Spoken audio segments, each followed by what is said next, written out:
బిడ్డలు పుట్టి అర్ధాయుషుతో పోతుంటే పూర్వీకులు దేవుడికి దత్తతిచ్చి పెంచుకోవటాన్ని సాంప్రదాయంగా మలుచుకున్నారు. అప్పటినుంచే ఈ వంశం అభివృద్ధి చెందుతూ వచ్చింది.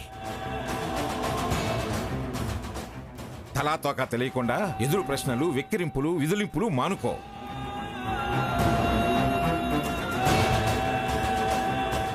మేం కూడా మా ఆనందని, సాకేత్ని, రఘురాముని ఇలాగే దత్తతిచ్చి వాళ్ళను కూడా మా అమ్మా నాన్నల ఒళ్ళో వేయించుకున్నాం.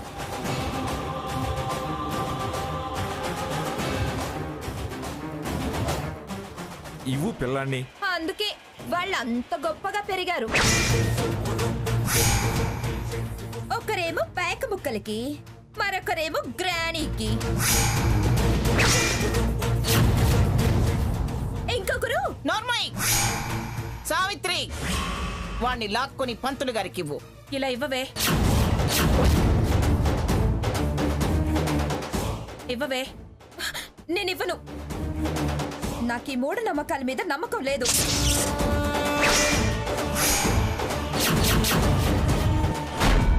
స్వర్ణ, వారంత వివరంగా చెప్పాక కూడా ఇవ్వనంటావేమిటి?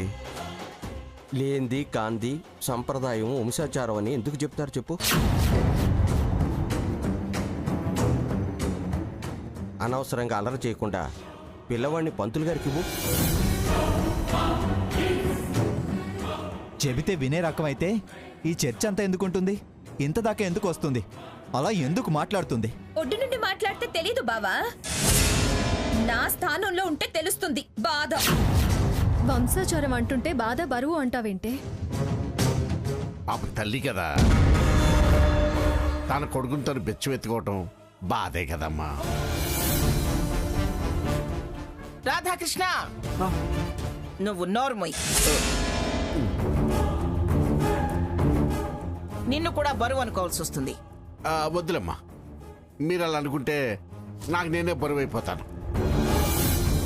ఆచారాలు పాటించకపోతే రేపు వాడికి ఏమైనా అయితే అందరం బాధపడాల్సి వస్తుందే.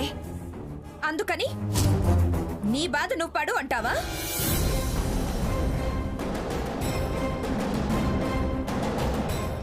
వితండవాదం చేయికే.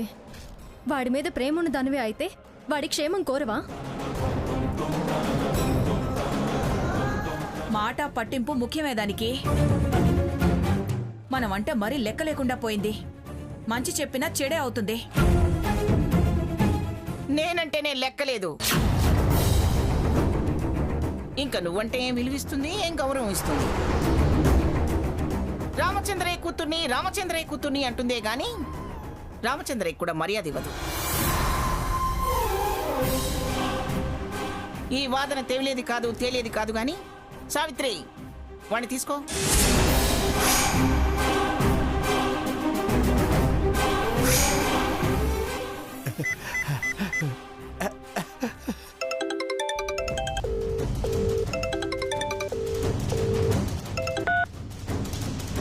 బాగెత్త చెప్పు. యబ్బా, హైడ్రామా నడుతుంది బాగెత్త. పిల్లాడినేమనని చెడ్డదంటుంది, ఇవ్వమని ఆవిడంటుంది. Scene branch రసపట్ల ఉందత్త. అత్తో మొత్తానికి గొడవ స్టార్ట్ అయిపోయింది అత్తో.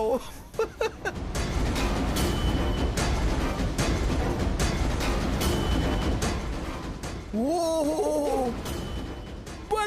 చెవత్తా తమరు చెప్పలత్తా. సిటికిలో చేసి చూపిస్తా చూడు. నువ్వు డబ్బిచ్చిందే ఆ పనికి, తీసుకున్న సొమ్ముకి న్యాయం చేసే నిజాయితీ నా దగ్గర ఉందత్తో. చేసిన తర్వాత మళ్ళీ ఫోన్ చేస్తా. ఉంటారత్తా. పంతాలు పట్టింపులకి ఇది సమయం కాదు. మన పిల్లాడి ఆయుష్ భవిష్యత్తు బాగుండాలనేగా ఈ కార్యక్రమం. కాస్త అర్థం చేసుకో. లేని ఆచారం ఉందని చెప్పాల్సిన అవసరం ఏమిటమ్మా మాకు? సహనం చచ్చేదాకా రానివ్వకు. ఆ తర్వాత ఏమిటండి, గెడ్డం కింద బెల్ల ముక్క పెట్టి మరీ బతిలాడతారా ఏమిటి దాన్ని? సీత, వాడిని తీసుకుని పంతులు గారికి ఇవ్వు. అదేంటి స్వర్ణ, దేవుడికి దత్తత అంటూ సీత చేతులతో ఇప్పిస్తారా? ఏ ఎవరిస్తే ఏంటి? ఇప్పిస్తారా అంటున్నావు? పిల్ల జల లేనోళ్ళు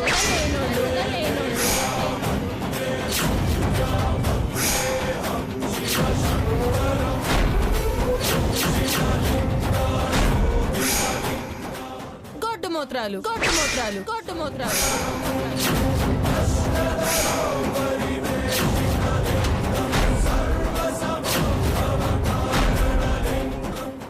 అలా అమ్మవారికి ఒళ్ళో పెట్టొచ్చా?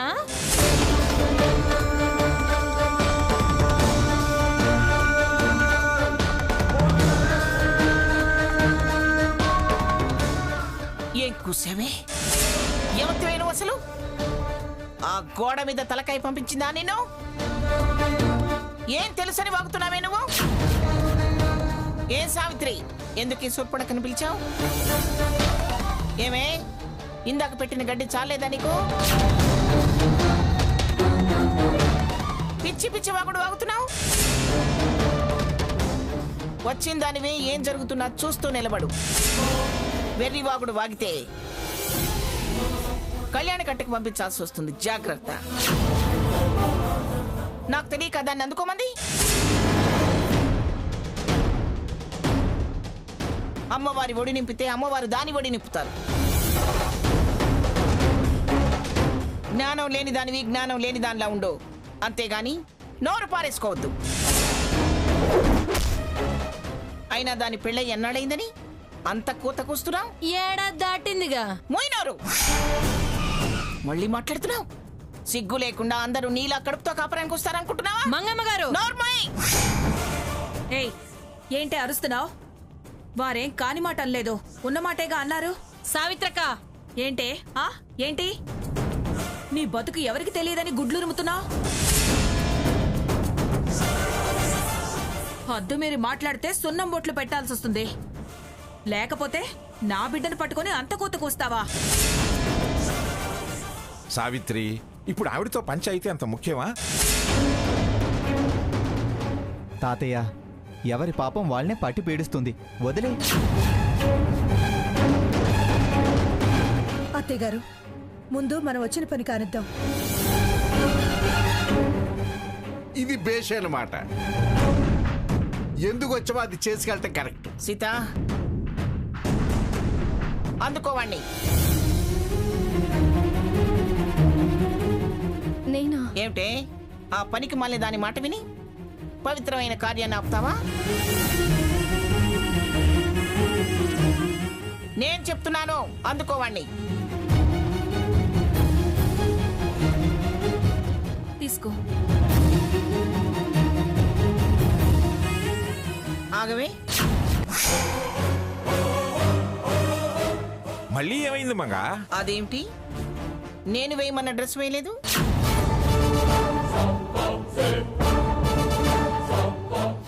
వాడి కోసం ప్రత్యేకంగా ఇష్టపడి తెప్పించాను.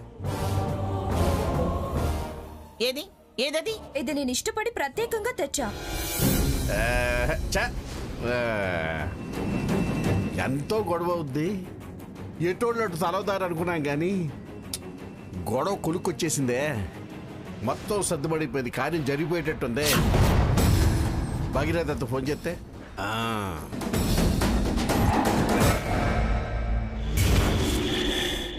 ఏం సావిత్రి, ఏమిటిది?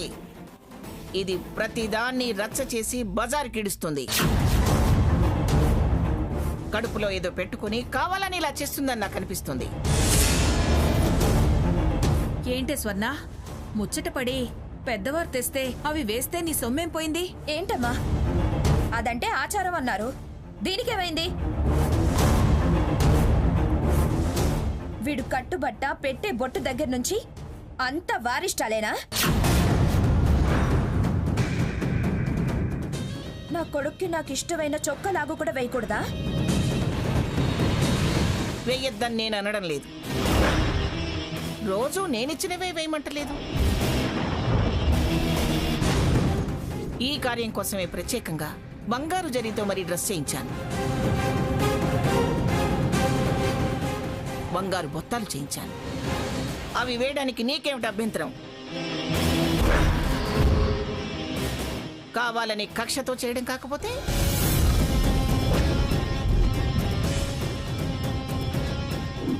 వద్దండి, అడుగడుగున ఇది నా పరువు మర్యాద తీయాలని కంకణం కట్టుకుంది.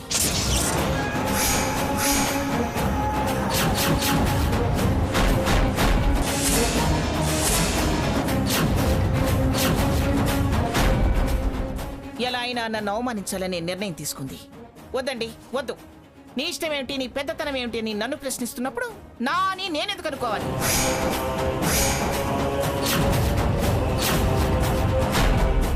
పదండి. అత్తయ్య గారు, అత్తయ్య గారు, పిన్ని గారు, అరిష్టం అర్ధాయుష్యం అంటూ ఎలా వెళ్తారు?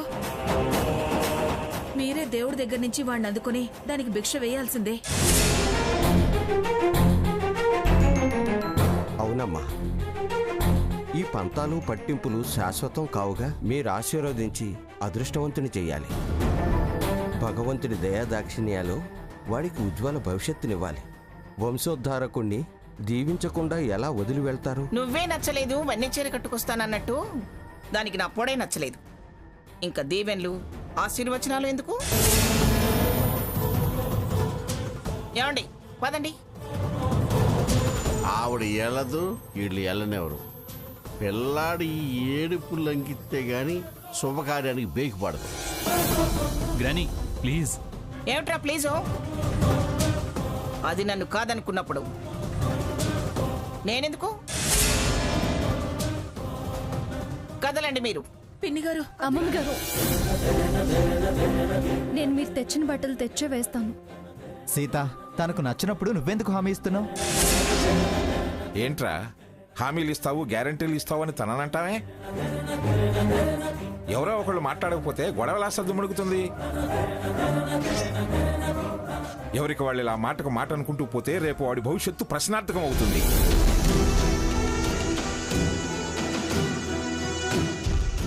అది అడిగిందని కాదు గాని ప్రత్యేకంగా వెయ్యండి అని ఇచ్చిన బట్టలు వేస్తే ఏమవుతుంది?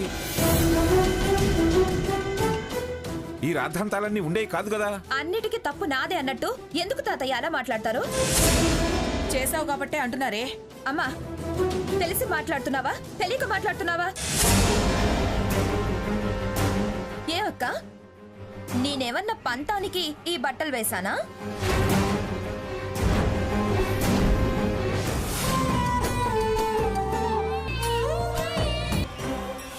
అలా వేయగానే వీడు ఏడుపు మొదలు పెట్టాడు.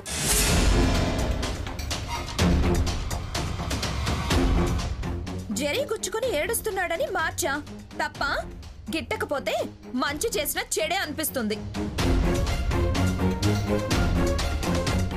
అయిందేదో అయింది.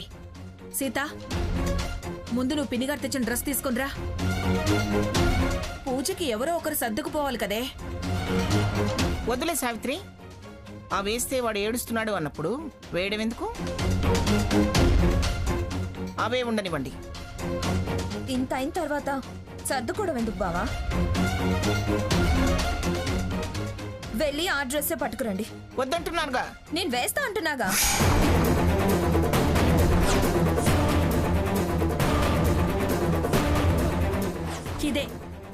ఇదే నీ దగ్గరున్న మొండితనం.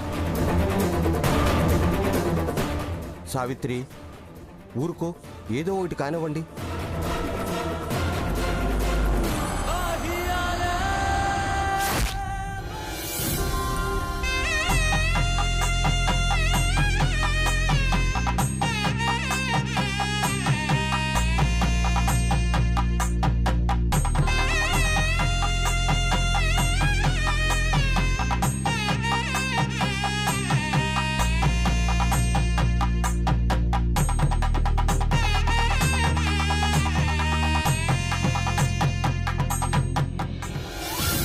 పంతులు గారు మొదలు పెట్టండి. అయ్యా జగన్నాథం గారు, మంగమ్మ గారు పీటల మీద కూర్చోవాలి. మంగ రేయ్,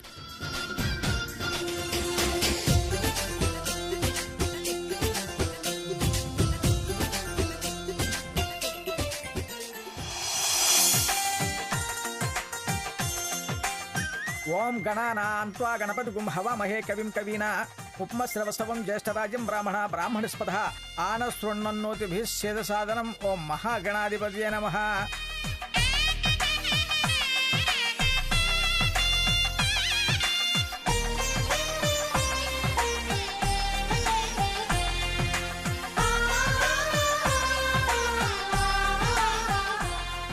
స్వర్ణ, ఎందుకు అలా ఉంటావు?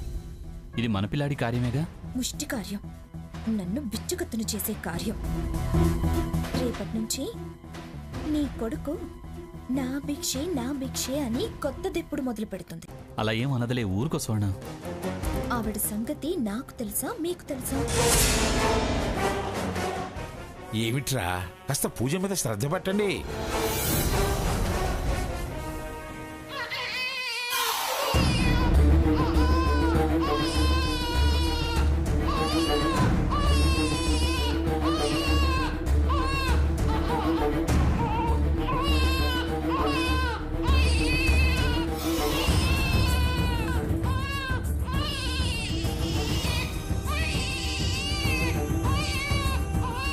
అమ్మా, మీరు లేవకూడదు.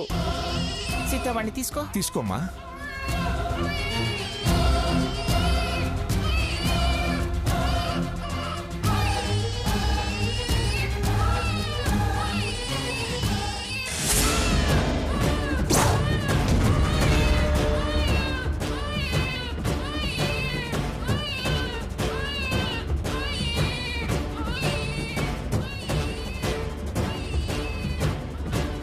అమ్మమ్మ గారు, ఏమైంది? వీడికి ఒళ్ళంతా దద్దుర్లు వచ్చాయి.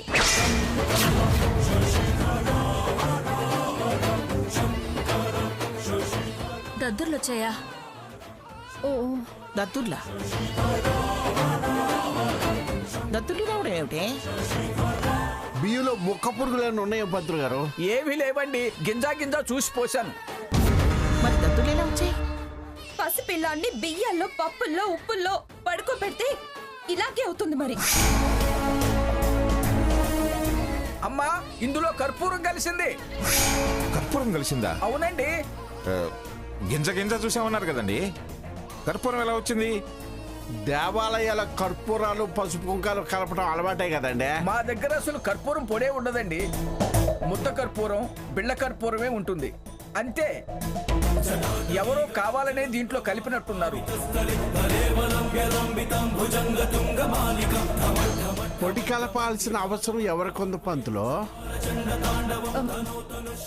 మాకు శత్రువులు ఎవరున్నారు? మాకు కాని మనిషి ఎవరున్నారు?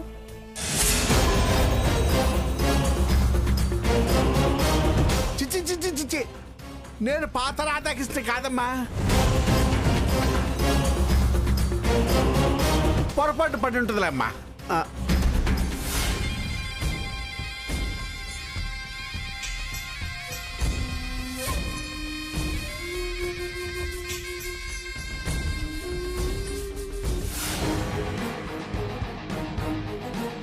ఈ చర్చ్ ఇప్పుడు అవసరమా? ఆ దద్దులకి ఏం రాయాలి? కంగారు పడకండి, ఏమీ కాదండి. కాస్త నూనె రాస్తే సరిపోతుంది. ఆ నూనె రాయి సీత. అవునమ్మా.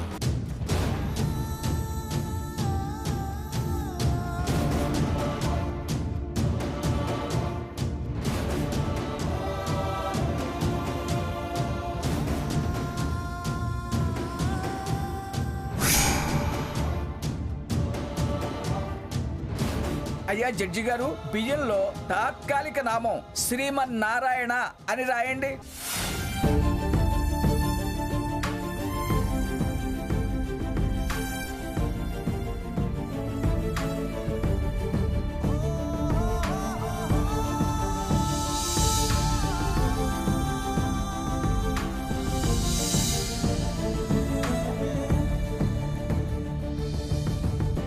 అయ్యా, మీ దంపతులిద్దరూ లేచి నిలబడి పెద్ద దంపతులకు ఎదురుగా ఉండి, అమ్మా మీరు కొంగు జాపి మాతా సంతాన భిక్ష అని అడగండి.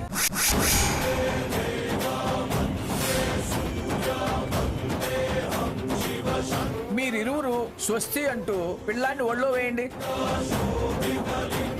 ఏంటి బావా మనకి కర్మ? వాడి భవిష్యత్ కోసం మనకి తప్పదు. త్వరగా కానివ్వండి, దుర్ముహూర్తం వచ్చేస్తుంది.